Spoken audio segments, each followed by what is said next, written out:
G'day. So today I want to talk to you about how we went from being flat broke to doing well. So there are lots of ways to get started. Choose an area that works best for you and keep going. So we were in our early 20s with one child and we were absolutely flat broke. We couldn't do anything, we couldn't buy anything, we couldn't go anywhere. And I kept thinking, oh, we're just having a bad year. Next year's going to be better. Well, next year was exactly the same. And then by the third year, I thought, now this is getting really silly. I'm going to clearly have to do something about it. And so back then, they had a Christmas club. That was something I suddenly heard about. And it's through your local bank. And the money that you put in, you can't touch it until November, just before Christmas. And then you can take it all out and do whatever you like with it. So I decided to give it a crack. And we really were poor, and I really tried as hard as I could. You only had to put in $2 at a time. Well, we didn't really have $2. So the first year I only got $24. I was quite disappointed. And I nearly did give up. I thought, well, this is not working. And so anyway, I took that out, we spent it. And the next year, I had another go the next year and I got $48. And I sort of thought, is this really worth doing?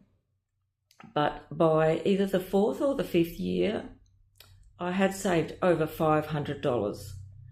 And that was absolutely gobsmacking to me. So yeah, we had the best Christmas ever. One that we had money to just do the normal things, buy the food, buy the presents. And we never did Christmas on credit, ever. And I never will. So that was a good little boost. So the next thing that changed, thing that we did was we got into affordable housing through the Housing Trust here in South Australia. And it gave us stable and affordable housing. So that was a really good way to settle down. By then we had almost two children. So that was the next thing we did. Cars, that's a big one. So we did have a car loan for one car, and I hated it. The car was great, but I hated the car loan, and I decided we're never ever borrowing money for cars again, and we never did. We only got what we could save up for. So we had quite a few over the years, $200, $500 cars. You'd be surprised how reliable they can be. We did have one car, which was awful. I hated that car. I really hated that car. I didn't want to ever drive it. Ugh, it was horrible.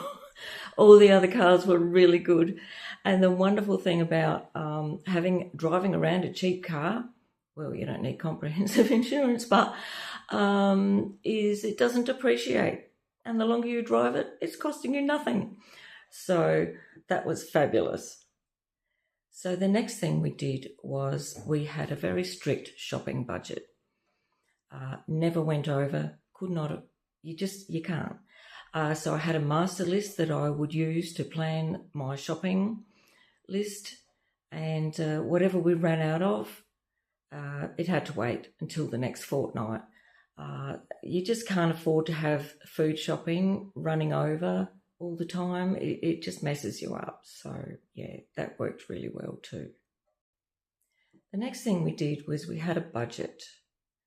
We wrote everything out.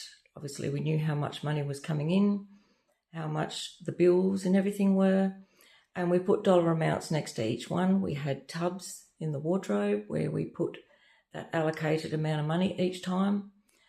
And that was very good. And it was something you could look at, you could check, you could see what was going on. You could alter it if you had to. So that was the next thing that we did. I had a rule that I used to follow. And that was, if you don't have the money, because we didn't do credit, if I want to buy something and I don't have the money, I don't get it. Anyway, there was this one time, and this was as years went by and things got a little better, not really that much, But I wanted to buy a hanging basket. It was one that didn't have a plant in. It was just an empty basket. And it was on special at Kmart. And it was $5, or around about $5. And I really, really, really wanted this hanging basket. And the special was going to run out. And I was wrestling with and it didn't fit in that week's budget, that fortnight's budget. And I just wanted to get it anyway, because I could have messed up something else and got that instead. Anyway, I wrestled for days over that. Anyway, I decided not to get it. And the next week, I could not believe it. The same exact basket at the same store was on special for $4.50. It was cheaper than the week before. That I've never seen that happen ever. And I was absolutely gobsmacked and absolutely thrilled that I stuck to my guns, and I still got the basket and everything was great. So yeah, I found that very helpful, and it always worked. The next thing we started doing was donating money. I highly recommend it. I found that when we were donating money, those extras, when you got to buy someone a gift that you didn't know was coming up, and you're thinking, where on earth am I going to find the money for that? And I found all those unexpected little things we could easily do while we were donating. And then at some point, my husband at the time decided he was going to take over the money. Well, he turfed that. He got rid of the donating, and then we went right back to not being able to buy those little extras. So that was very interesting to see. So amazingly, when I was 30, we were able to buy a house, which we did not. I definitely didn't think we would ever be able to do. So it was a concessional home loan at the time when interest rates were 19%. And this concessional loan, it started at 5%, 4% actually. Anyway, 4 or 5%. And it only went up 1% a year. So when I found that out, I said to my husband, go for it. See what you can find. We could only borrow $50,000, which wasn't enough for a whole house. And, but this lady that was helping at the concessional loan lady, she was amazing. She was just like, you can do it. You will do it. It'll be great. You'll be able to pay it off, because I thought we'd never get it paid off.